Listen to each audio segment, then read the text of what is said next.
Picture a baby. Same baby you were, same wrinkled face, same grasping hands, same first cry.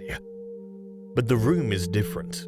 The hospital, if there is one, has no reliable electricity, and before this child could walk or talk or understand a single word, a decision has already been made about the entire shape of their life. Not by them, not by their parents, by a system that wrote their future before they drew their first breath.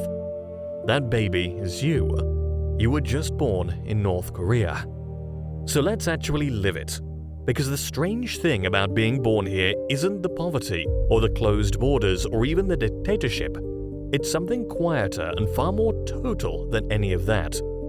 It's that the country reaches inside your head and starts arranging the furniture before you're old enough to notice. Start with your name in a file. Within your first years, you're sorted into a system called songbun. Think of it as a hereditary score that ranks every citizen by how loyal their family was generations ago to the founding of the state. There are 3 broad classes: loyal, wavering, and hostile. And beyond those, dozens of finer categories. If your grandfather fought for Kim Il-sung, congratulations, you start near the top.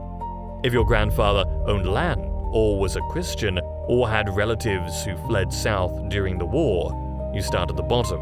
And there is almost nothing you can do about it. This isn't a school grade you can raise. It's closer to a caste. It decides where you can live, what jobs you can hold, whether you can join the party, and even how much food you might get when food runs short. You inherited it like eye color, and you cannot see your own score, but the people who run your life can. Now you start school, and here's where it gets genuinely strange, because school in North Korea isn't only about reading and arithmetic. It's about love. Specifically, love for the Kim family. Your earliest lessons teach you that the country's leaders are not just rulers, but something closer to parents of the whole nation, almost godlike figures who gave you everything you have. Children's songs are about them, maths problems use them. There are reports of maths questions phrased like this: if you have a certain number of American imperial bastards, and your brave soldiers kill some of them, how many are left? You learn subtraction and hatred in the same sentence. By the time you're old enough to question any of it, the questioning itself feels unthinkable, because there's no outside voice to compare against, and that's the part people on the outside underestimate. You're not lied to and aware of it. You're raised inside a single story where the walls painted to look like the horizon. Consider what you don't have. No open internet.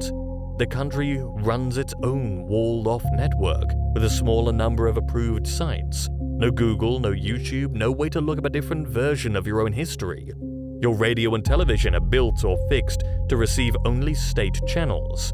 Travel between cities requires permits. Leaving the country without permission is treated as a serious crime, and not only for you.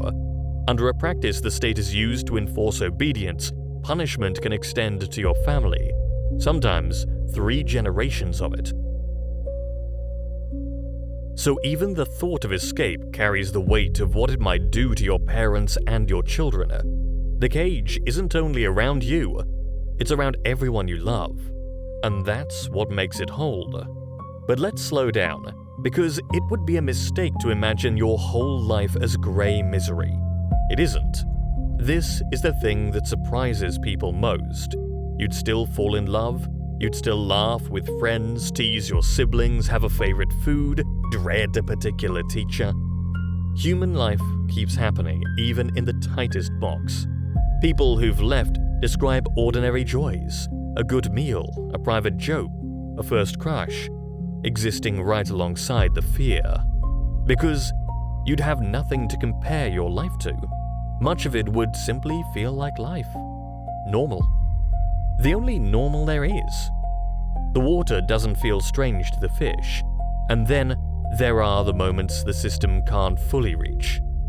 Outside the capital, a quiet economy has grown in the cracks, informal markets where people buy and sell rice, clothes, and smuggled goods to survive.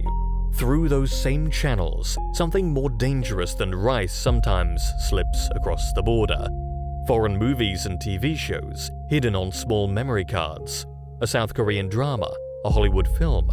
Defectors often say it was a single illegal video that first cracked their certainty, not a political argument, but the simple shock of seeing ordinary South Koreans living in homes with full refrigerators, complaining about small problems, free in a way that didn't match anything they'd been told. One image can do what 1,000 lectures can't. It plants a question. If everything I was told about them is wrong, then what else is wrong? That question is the most forbidden thing in the country, more dangerous than any weapon, because the entire structure depends on you never asking it. Now here's the turn, the part worth sitting with. Everything we've described, the songbun score, the worship in the classroom, the sealed information, the inherited fate, none of it is unique to North Korea in kind. It's only unique in degree.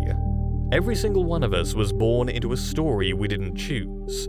You were handed a language before you could object to it, a religion or the absence of one, a set of beliefs about what's normal, what's good, who we are and who they are, all installed in your mind before you had the tools to evaluate any of it. We all start inside someone else's frame. The difference is the thickness of the walls and whether you're allowed to find a window.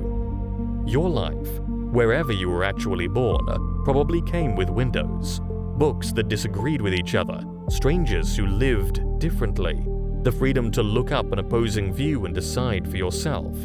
The child in North Korea was born into the same human condition you were, with the same capacity for doubt and wonder and love. They were just born into a room with the windows bricked over.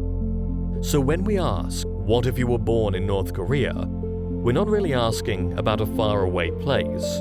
We're asking how much of you, your opinions, your loyalties, the things you'd swear you figured out on your own, was actually decided by the accident of where the cosmic dice dropped you. Genes you didn't pick, a country you didn't choose, a story you were handed and called your own.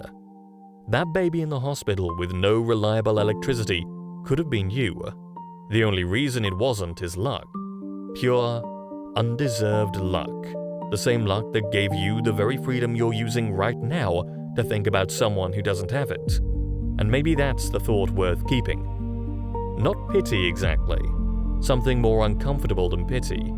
The recognition that the line between you and that life is thinner than it feels, and that somewhere right now, a person exactly as curious as you, exactly as capable of asking, "But why?" is staring at a wall where your window would be, wondering if there's anything on the other side. There is. You're on it.